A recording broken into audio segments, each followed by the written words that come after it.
हुकूमत बलोचिस्तान, हुकूमत बलोचिस्तान, हुकूमत बलोचिस्तान, हुकूमत बलोचिस्तान।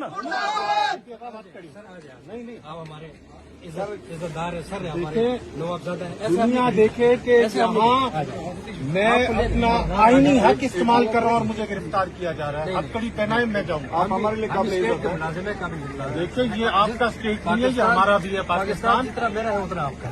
आ जाए, हथकड़ी पहनाए जो आ जाए। मेरे जेवर को बलोचिस्तान आपको फिर ये सब जाना चाहते हम गिरफ्तारी बहुत सारे लोग देना चाहते हैं। हैं। सारे लोग मेरे ऊपर आ जाए।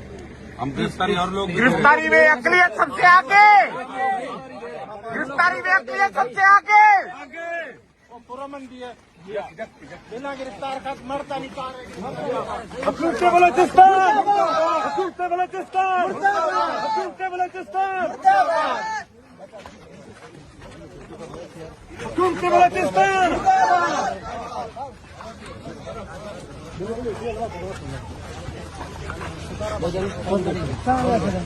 सर हम गिरफ्तार हो एक